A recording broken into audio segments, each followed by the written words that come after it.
अपने chemical properties इन metals कर लिया था। अब अपने को करना है chemical properties in non metals. Non metals की क्या केमिकल प्रॉपर्टीज है?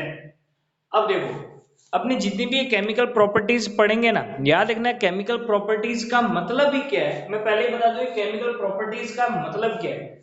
मतलब अगर कोई भी दो एटम या एलिमेंट है, वो एक दूसरे से केमिकली कॉम्बाइन कैसे होंगे, ठीक है।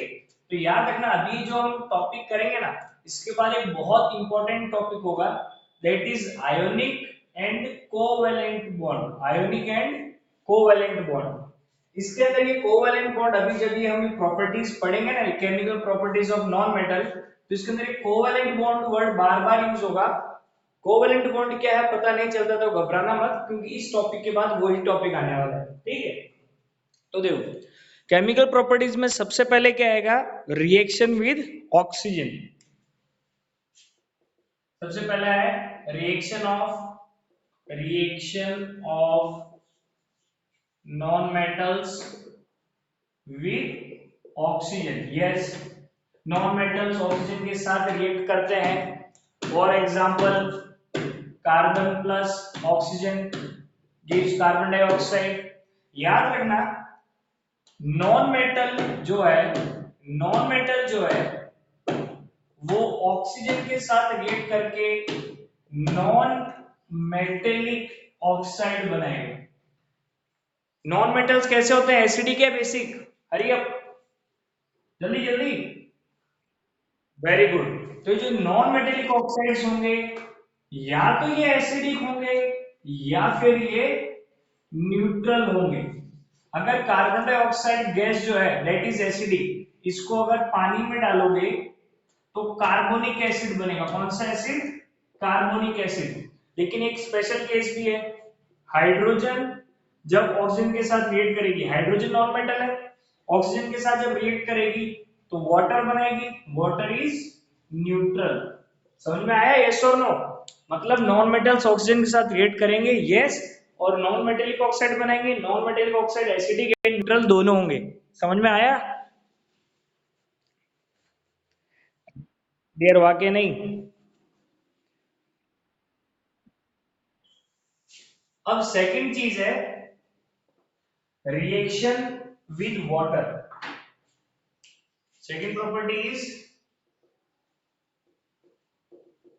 Reaction with water. चलो, सिंपल आंसर इसके सामने। तुम्हारे घर पर डेली रहता है, तुम्हारे घर पे पानी तो होगा ही सबके, यस और नो?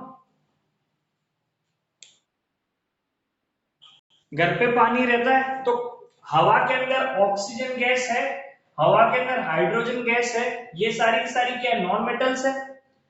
कभी भी ये जो वाटर है इनके साथ रिएक्ट किया? कभी नहीं, ठीक है। तो very good, non metals non metals do not react with water. Non metal जो है वाटर के साथ रिएक्ट नहीं करते।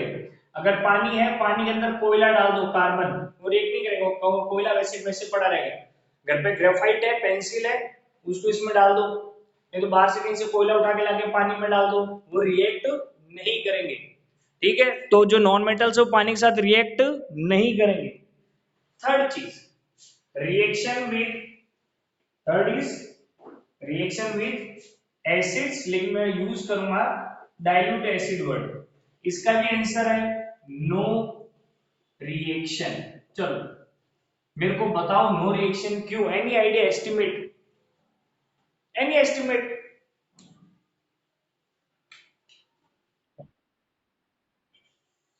रिएक्शन, अगर एसिड के साथ नॉन मेटल्स रिएक्ट नहीं करते, मतलब कोई भी नॉन मेटल अगर है, कोई भी नॉन मेटल है और उसको आप रिएक्ट कराते हो किसी एसिड से, तो आपका रिएक्शन नहीं होगा। उसके पीछे एक रीजन है, आंसर में दे देता हूं, H plus Cl minus. HCl एक एसिड है। अब देखो, ये रिएक्शन कब होगा, जब कोई चीज अगर इस हाइड्रोजन से ज्यादा रिएक्टिव है और इस एसिड से निकाल देती है तो ये रिएक्शन हो जाएगा, यस और नो। लेकिन हाइड्रोजन कैसा है, पॉजिटिवली चार्ज, ये क्लोरीन कैसी है, नेगेटिवली चार्ज, ठीक है। अब मैं इस नेगेटिवली चार्ज की जगह दूसरा नेगेटिवली चार्ज चीज नहीं ला सकता। नेगेटिव नेगेटिव अट्रैक्ट करेंगे या रिपेल करेंगे, नेगेटिव नेगेटिव साथ में रहेंगे।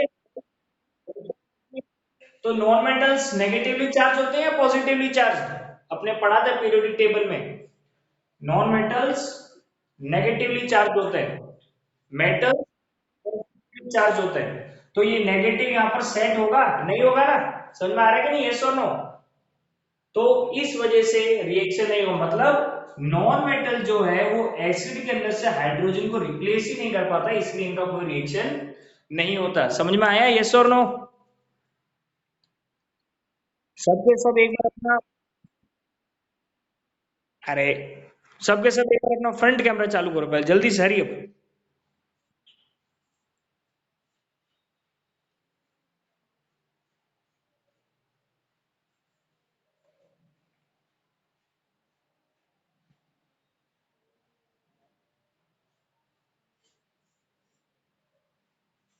Just a moment.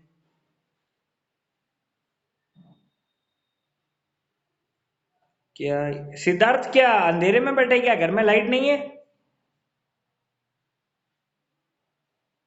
Kushant Shah, ये शेर दिखाने की जरूरत नहीं, अपनी शक्ल दिखाओ।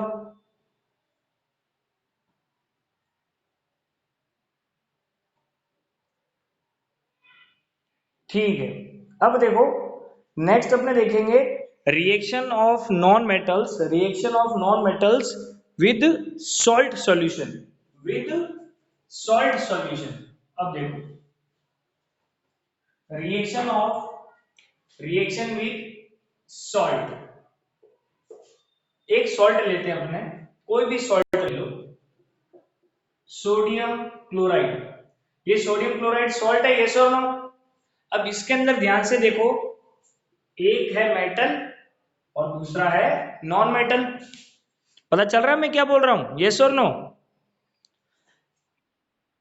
अब अगर मेरे को किसी भी सॉल्ट से, ये तो मैंने सिर्फ एग्जांपल दिया, अगर मैं किसी भी सॉल्ट से, अगर मैं किसी भी सॉल्ट से नॉन मेटल रिएक्ट करवाना चाहता हूं, नॉन मेटल, तो वो जो नॉन मेटल है, अगर सॉल्ट के अंदर जो नॉन मेटल है उससे ज्यादा रिएक्टिव है तो उसको हटा के रिएक्शन कर देगा, नहीं तो नहीं। Same to same displacement reaction की तरह, जैसे कि सोडियम ब्रोमाइड, ये एक सॉल्ट, सोडियम ब्रोमाइड एक सॉल्ट है।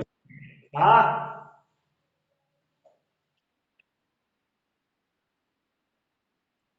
NaCl क्या है, NaCl क्या है पहले ये बता। सॉल्ट ये क्या है, सोडियम मेटल है और ये क्लोरीन क्या है, नॉन मेटल है, यस और नो।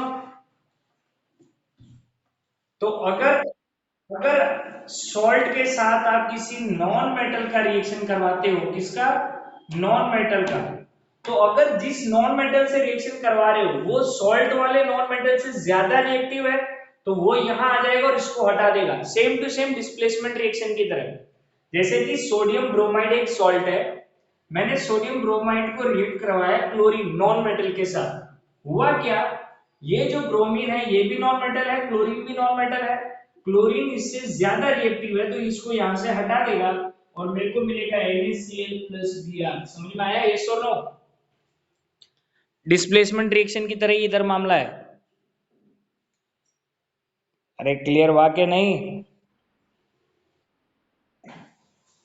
अब रिएक्शन ऑफ, अब है reaction of non metals with chlorine, yes, non metals with chlorine, तो मेरे को मिलेगा क्लोराइड, तो मेरे को क्या मिलेगा, क्लोराइड।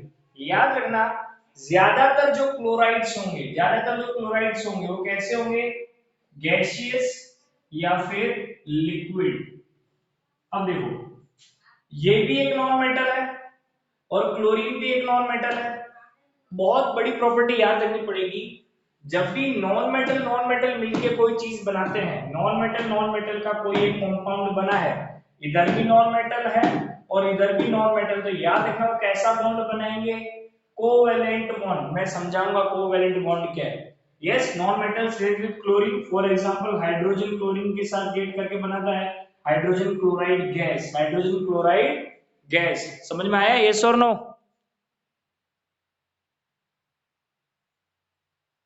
अरे समझ में आया क्या? अब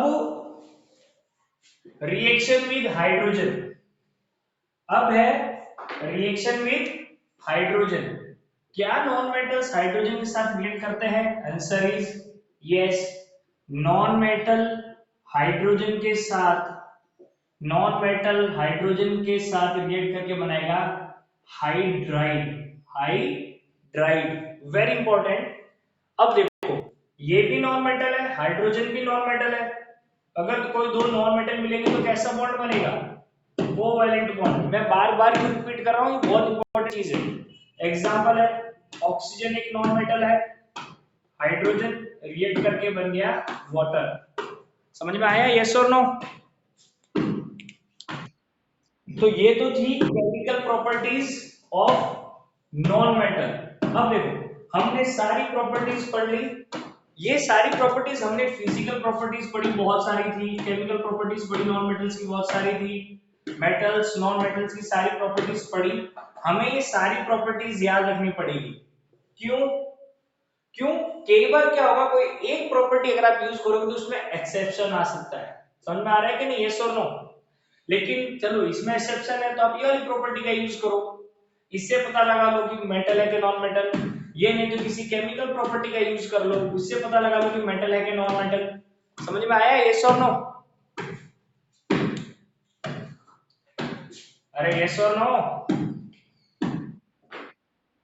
अब मेटल्स एंड नॉन मेटल्स पढ़े हैं तो उनके यूजेस पता होना बहुत जरूरी है। यस, मेटल्स के बहुत सारे यूजेस है, वो अपने वायर्स में, केबल्स में यूज होता है। मेटल्स में एल्यूमिनियम की फॉइल बनती है, वो फूड स्टोर करने के लिए। मेटल्स को और भी बहुत सारे यूज है, आयरन मेटल से मशीनें बनती है। निकल जो है वो साइकिल वाइकिल की इलेक्ट्रोप्लेटिंग के लिए यूज होता है। बहुत सारे एंडलेस यूजेस हैं मेटल्स के। मेटल्स ज्वेलरी के लिए यूज होते हैं। समझ में आ रहा है, यस और नो? जिंक यूज होता है गैल्वेनाइजेशन के लिए। तुमको मेटल्स एंड नॉन मेटल्स के कम से कम 6 से 7 यूजेस पता होने ही चाहिए। तुम्हारे आजू बाजू सिर्फ वही है और कुछ नहीं है। नॉन मेटल्स, इनके भी बहुत सारे यूज है। ऑक्सीजन मेरे को जिंदा रहने के लिए, हम सबको जिंदा रहने के लिए चाहिए। नाइट्रोजन गैस से एक्सप्लोजिव्स बनते हैं, बॉम्ब बॉम्ब बनते हैं, ठीक है। लिक्विड हाइड्रोजन एंड नाइट्रोजन, उसको फ्यूल, रॉकेट फ्यूल, किसके अंदर? रॉकेट फ्यूल के अंदर यूज किया जाता है। सल्फर जो है उससे भी एक्सप्लोजिव्स बनाए जाते हैं, ठीक है। सल्फर जो है उससे सल्फ्यूरिक एसिड बनाया जाता है। तो ये सारे के सारे उसके यूजेज है। समझ में आ गया ये मेटल्स एंड नॉन मेटल्स का पूरा topic and metals and non metals के यूजेस? पहले ये बताओ, यस और नो? अब वेरी वेरी इंपॉर्टेंट टॉपिक, अब हम पढ़ेंगे ionic and covalent bonds. Very important, ये टॉपिक इस चैप्टर के लास्ट टॉपिक है लेकिन बहुत ही इंपॉर्टेंट है। हमने केमिकल प्रॉपर्टीज तो पढ़ ली मेटल की, कि मेटल, अब देखो बहुत इंपॉर्टेंट, अभी हम पढ़ेंगे आयोनिक एंड कोवैलेंट बॉन्ड। याद रखना, जब मेटल किसी नॉन मेटल के साथ रिएक्ट होकर कुछ बनाएगा तो कैसा बॉन्ड होगा? वो आयोनिक। और अगर कभी भी नॉन मेटल नॉन मेटल के ही साथ रिएक्ट करेगा तो कैसा बॉन्ड होगा? कोवैलेंट। पहले बताओ, ये जो मैं बोल रहा हूं वो चीज पता चली? मैं बताऊंगा अभी आयोनिक बॉन्ड क्या है और कोवैलेंट बॉन्ड क्या है, लेकिन ये तो पता चल गया ना, मेटल नॉन मेटल के साथ रिएक्ट करेगा तो आयोनिक बॉन्ड बनाएगा। For example NaCl, sodium chloride, sodium metal है, Cl नॉन मेटल है, तो ये कैसा बॉन्ड है इनके बीच में? आयोनिक बॉन्ड है। Covalent bond, non metal and non metal, water, hydrogen भी नॉन मेटल है, ऑक्सीजन भी नॉन मेटल है, तो इनके बीच का बॉन्ड कैसा होगा? कोवेलेंट। ये चीज पता चली कि नहीं, पहले ये बताओ जल्दी से, हरी अप, यस और नो?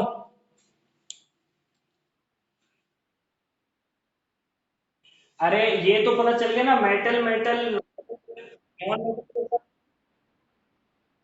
अरे क्या बोल रहे हो यार, एक बोलो बोलो बोलो। हाँ ठीक, इधर ध्यान दो, इधर ध्यान दो, इधर सुनो सुनो। मैं अभी तुमको ये बताऊंगा कि आयनिक बॉन्ड क्या होता है और कोवेलेंट बॉन्ड क्या होता है, लेकिन इससे पहले ही मैं तुमको एक चीज बता दूं कि अगर कभी भी मेटल नॉन मेटल के साथ मिलके कोई कंपाउंड बनाता है, जैसे कि सॉल्ट NaCl, तो उनके बीच का बॉन्ड कैसा होगा? आयोनिक। क्यों, वो भी मैं बता दूंगा। और अगर कोवेलेंट बॉन्ड, अगर नॉन मेटल के साथ मिलकर कुछ बना है, जैसे कि वाटर, हाइड्रोजन भी नॉन मेटल और ऑक्सीजन भी नॉन मेटल है, तो इनके बीच का बॉन्ड कैसा होगा? कोवेलेंट। अभी डोंट वरी, मैं सबसे पहले तुमको बताता हूं आयोनिक बॉन्ड्स। कैसे bond? Ionic bond. Ionic bond, इधर ध्यान दो। आयोनिक बॉन्ड्स के लिए पहले तुम्हें समझना पड़ेगा मतलब आयंस का। आयंस दो टाइप के होते हैं, या तो पॉजिटिवली चार्ज या फिर नेगेटिवली चार्ज।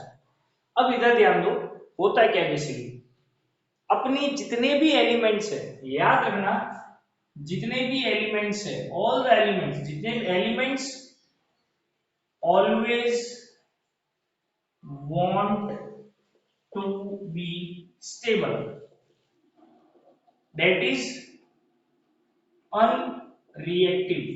जितने भी एलिमेंट्स है वो अनरिएक्टिव होना चाहते हैं, स्टेबल होना चाहते हैं। मुझे कोई अनरिएक्टिव या फिर नोबल गैसेस का एग्जांपल देगा? अनरिएक्टिव गैस या नोबल गैस? जेनॉन, आर्गन, ये सब कैसी गैसेस है? अनरिएक्टिव। ये सब कैसी गैसेस है? अनरिएक्टिव। या फिर यूं कह दो कि ये स्टेबल है। होता क्या है, सारी दुनिया के सारे एलिमेंट्स ये चीज होना चाहते हैं। क्या होना चाहते हैं? या तो अनरिएक्टिव होना चाहते हैं या फिर वो स्टेबल होना चाहते हैं। अब कोई भी चीज अनरिएक्टिव या स्टेबल कब होती है? जब उसकी जो लास्ट शेल है ना, लास्ट शेल, या तो वो लास्ट शेल फुल्ली भरी हुई होनी चाहिए, या तो वो लास्ट शेल पूरी पूरी कैसी होनी चाहिए? एम्प्टी। ये जितनी भी है ना, ये नियोन, जेनॉन, आर्गन, इन सब की लास्ट शेल फिल्ड है। इन सब की लास्ट शेल कैसी है? फिल्ड है। समझ में आ रहा है मैं क्या कहना चाहता हूँ? यस और नो? जैसे कि हीलियम, हीलियम का एटॉमिक नंबर क्या है? 2। तो हीलियम का कॉन्फ़िगरेशन देखो, ये उसका न्यूक्लियस, ये उसकी पहली शेल, इसके अंदर 2 इलेक्ट्रॉन्स है। तो देखो के के अंदर कितने 2 इलेक्ट्रॉन्स होने चाहिए, तो इसकी फुली फिल्ड है। तो हीलियम भी एक नॉन रिएक्टिव गैस है। समझ में आ रहा है? यस और नो? तो सारे एलिमेंट्स क्या होना चाहते हैं? अनस्टेबल या फिर मैं सॉरी स्टेबल या फिर अनरिएक्टिव। और स्टेबल या फिर अनरिएक्टिव के लिए या तो फुली फिल्ड शेल होनी चाहिए या फिर एम्प्टी शेल होनी चाहिए। समझ में आया? यस और नो? अब देखो होता क्या है, मैं एक तो लूंगा सोडियम। सोडियम का एटॉमिक नंबर क्या होता है जल्दी बताओ, हरियम? 11। तो इसका कॉन्फ़िगरेशन क्या होगा? ये न्यूक्लियस, ये पहली शेल, ये दूसरी शेल, और ये तीसरी शेल। पहली शेल के अंदर 2 इलेक्ट्रॉन, दूसरी शेल के अंदर 8, 1 2 3 4 5 6 7 8। इसका इलेक्ट्रॉनिक कॉन्फ़िगरेशन क्या है? 2 8 1। और लास्ट वाली के अंदर 1। इधर ध्यान दो, ये एक मेटल है, यस और नो? इसकी लास्ट शेल के अंदर कितने इलेक्ट्रॉन होने चाहिए? 8 इलेक्ट्रॉन्स होने चाहिए, यस और नो? लास्ट वाली में, लेकिन 8 इलेक्ट्रॉन्स तो है नहीं। तो ये क्या करेगा, ये जो एक इलेक्ट्रॉन है इसको रिलीज कर देगा। क्यों? अगर ये इसको रिलीज कर दे तो ये जो देख रहे हो दूसरे नंबर वाली शेल है, अगर ये एक इलेक्ट्रॉन लूज कर देता है, क्या कर देता है, लूज, तो इसकी ये वाली शेल पूरी भरी हुई हो जाएगी, लास्ट शेल, यस और नो? 8 नहीं तो ये वाली पूरी पूरी एम्प्टी हो जाएगी, यस और नो? बस। तो मेटल क्या करेगा, इलेक्ट्रॉन लूज करेगा। जैसे ही इलेक्ट्रॉन लूज कर देगा ये क्या हो जाएगा, स्टेबल। क्यों? इसकी जो सबसे लास्ट शेल है, या तो ये जो ओरिजिनली लास्ट शेल है, नहीं तो ये जो सेकंड नंबर की शेल है वो क्या हो, देखो इसने मान लो इलेक्ट्रॉन लूज कर दिया, इलेक्ट्रॉन लूज हो चुका है, इलेक्ट्रॉन लूज हो गया है। तो मेरे को ये बताओ, ये जो सेकंड नंबर की शेल है वो पूरी भरी हुई है, यस और नो? इसने एक इलेक्ट्रॉन लूज कर दिया है, ये। तो अब इधर क्या है, न्यूक्लियस के अंदर 11 प्रोटॉन है, लेकिन अब इसके पास 10 ही इलेक्ट्रॉन है। इसने एक इलेक्ट्रॉन लूज कर दिया तो ये कैसा हो जाएगा, पॉजिटिवली चार्ज्ड आयन। कैसा हो जाएगा, पॉजिटिवली चार्ज्ड आयन, यस और नो? समझ में आ रहा है? और पॉजिटिवली चार्ज आयन को कहते हैं कैटायन। क्या कहते हैं, कैटायन। अब देखो, अब अपने लेते हैं कोई भी गैस, क्लोरीन, क्लोरीन का वो, क्लोरीन का नंबर बोलो जल्दी से। क्लोरीन, क्लोरीन, अरे क्लोरीन का एटॉमिक नंबर बोलो।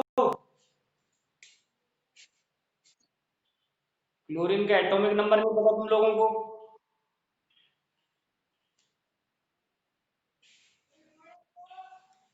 तुम लोगों ने पीरियोडिक टेबल याद की है कि नहीं?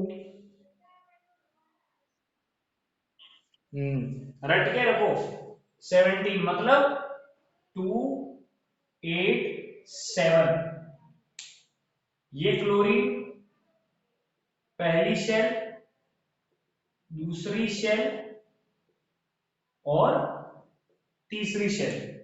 पहली शेल के अंदर दो इलेक्ट्रॉन, दूसरी के अंदर 1 2 3 4 5 6 7 8, लास्ट वाली में 7, 1 2 3 4 5 6 7, बस। अब देखो इसकी लास्ट शेल तो अभी पूरी भरी हुई नहीं है, इस लास्ट शेल को पूरा भरने के लिए कितना इलेक्ट्रॉन चाहिए, एक इलेक्ट्रॉन चाहिए, यस और नो? तो होगा क्या, ये जो सोडियम ने एक इलेक्ट्रॉन लूज किया ना, वो ये एक इलेक्ट्रॉन कौन ले लेगा, ये क्लोरीन। और इसकी लास्ट शेल के अंदर कितने इलेक्ट्रॉन हो गए, 8 हो गए, यस और नो? समझ में आ रहा है? अब जब इसने एक इलेक्ट्रॉन एक्स्ट्रा ले लिया तो ये कैसा हो गया, नेगेटिवली चार्ज हो गया, यस और नो? यस। तो आयोनिक बॉन्ड ऐसे ही बनते हैं, देखो ये पॉजिटिव है और ये नेगेटिव है, अब ये दोनों एक दूसरे को अट्रैक्ट करेंगे, यस और नो? और अट्रैक्ट करके क्या बना लिया इन्होंने, अट्रैक्ट करके अब क्या बनेगी, NaCl। समझ में आया कि नहीं, NaCl, metal, sodium, chlorine, non metal. ये देखो ये इन्होंने कौन सा बॉन्ड बनाया, ionic bond. Ionic bond means दो आयंस कॉम्बाइन होते हैं। और याद रखना आयोनिक बॉन्ड में क्या होता है, transfer of electron, transfer of electron. ये पूरा के पूरा इलेक्ट्रॉन दे देते हैं और कोई पूरा पूरा इलेक्ट्रॉन ले लेता है। समझ में आ गया, यस और नो? तो मेटल्स एंड नॉनमेटल्स आयोनिक बॉन्ड बनाते हैं। अब है कोवैलेंट बॉन्ड।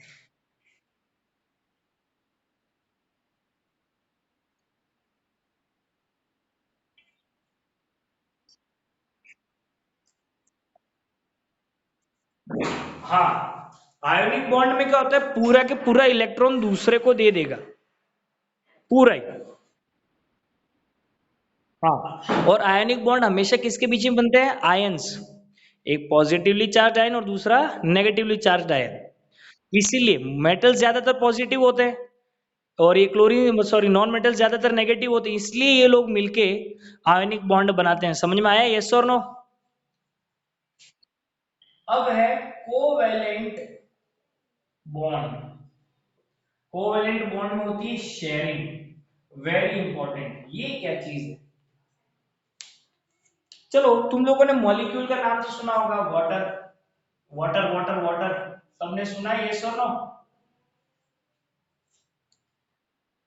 देखो, ये एक हाइड्रोजन एटम में बना रहा होता है क्या बेसिकली, अब शेयरिंग का मतलब समझो।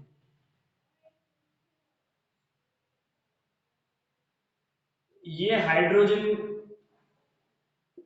की आउटर मोस्ट शेल है, इस हाइड्रोजन के पास भी एक इलेक्ट्रॉन है और इसके पास भी एक इलेक्ट्रॉन है। ऑक्सीजन का क्या है एटॉमिक नंबर?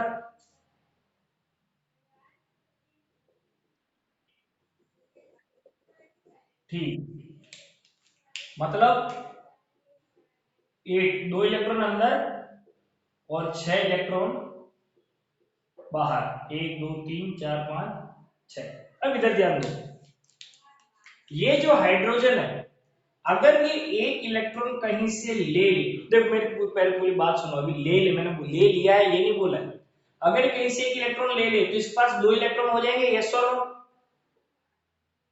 तो इसकी शेल कंप्लीट हो जाएगी। अगर ये भी कहीं से ले ले तो इसके पास 2 इलेक्ट्रॉन हो जाएंगे, शेयर हो जाएगी। लेकिन एक बात बताओ, अगर ये ऑक्सीजन अपने 2 इलेक्ट्रॉन देगा तो इसके तो 4 इलेक्ट्रॉन ही बचेंगे, इसकी तो ना फुली फिल्ड ना फुली शेयर हुई। अब क्या है, अगर ये ऑक्सीजन एक, अभी देखो इस ऑक्सीजन को 2 इलेक्ट्रॉन और चाहिए, अगर ये एक इससे ले ले और एक इससे ले ले तो बात बन सकती है, यस और नो? समझ में आ रहा है? अब एक बात ध्यान दो, ऐसे केसेस में क्या होता है जब दो नॉन मेटल्स होते हैं जो सिर्फ इलेक्ट्रॉन ले सकते हैं, दे नहीं सकते, हाइड्रोजन नॉन मेटल और hydrogen non metal, oxygen non metal, ये सिर्फ इलेक्ट्रॉन ले सकते हैं, तो ऐसे केसेस में क्या करेंगे, ये इलेक्ट्रॉन्स को शेयर करेंगे, मतलब बांट लेंगे आपस में। बताता हूं कैसे।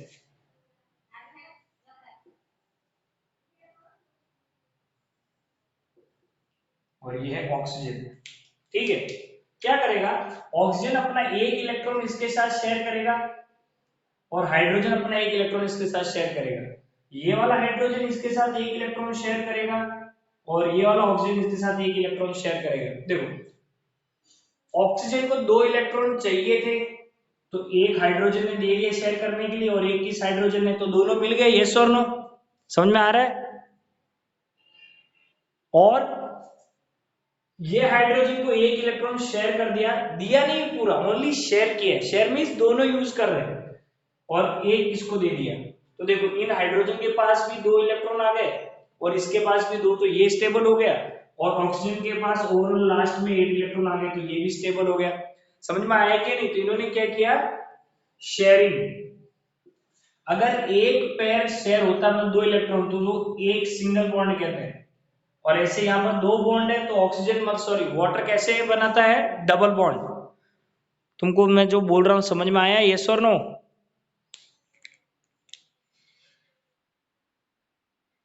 मेरी आवाज आ रही है?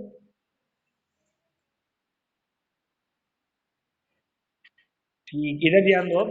देखो, तो ये है कोवेलेंट बॉन्ड। अब देखो, covalent bond non metals and non metals बनाते हैं। अब ionic bond, covalent bond. Ionic bond वाला एग्जांपल ले लेते हैं सॉल्ट, कोवेलेंट का एग्जांपल ले लो water, very important. Ionic bonds कैसे होंगे, देखो आयन किसकी वजह से बनते हैं, plus and minus, cation and anion attract करते हैं, ये बॉन्ड बहुत ही स्ट्रॉन्ग होता है।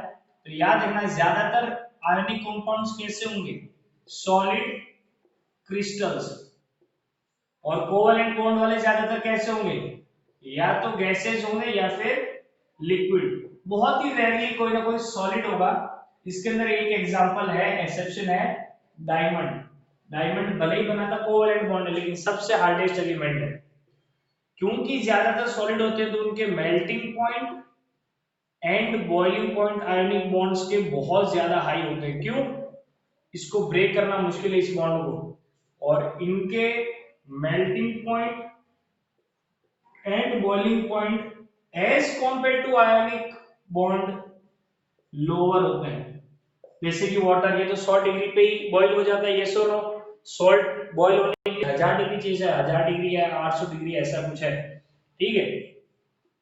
दूसरी चीज, ये इलेक्ट्रोलाइट है, मतलब अगर आयनिक बॉन्ड जैसे कि सॉल्ट को पानी में डालोगे तो वो करंट पास करेगा, क्यों? इनके पास आयंस है। लेकिन याद रखना H2O हो गया और ये सब, इनके पास आयंस नहीं है, तो प्योर वाटर कभी करंट पास करता है? नहीं। तो कोवेलेंट बॉन्ड वाले क्या है? Weak electrolyte. समझ में आया? यस और नो? ठीक है, याद रखना ये चीज बहुत ही इंपॉर्टेंट है, ये चीज तुमको अच्छे से समझनी पड़ेगी। कोवेलेंट बॉन्ड, और ये अब देखो एक और चीज, आयोनिक कंपाउंड्स वाटर में डिसॉल्व हो जाते हैं, लेकिन कोवेलेंट कंपाउंड्स ज्यादातर, मैं वाटर नहीं तुमको कोवेलेंट का दूसरा एग्जांपल दे देता हूं, जो कोवेलेंट कंपाउंड्स होते हैं वो ऑर्गेनिक सॉल्यूशन में नहीं मिलेंगे, ऑर्गेनिक सॉल्वेंट्स। ऑर्गेनिक सॉल्वेंट्स कौन है? जैसे कि ऑयल हो गया, केरोसिन हो गया। ऑयल और केरोसिन के अंदर कभी पानी मिलेगा नहीं। ऑर्गेनिक सॉल्वेंट्स किसको कहते हैं? जिसके अंदर क्लोरीन, सॉरी कार्बन, हाइड्रोजन और ऑक्सीजन तीनों हो, उसको ऑर्गेनिक सॉल्वेंट्स कहते हैं।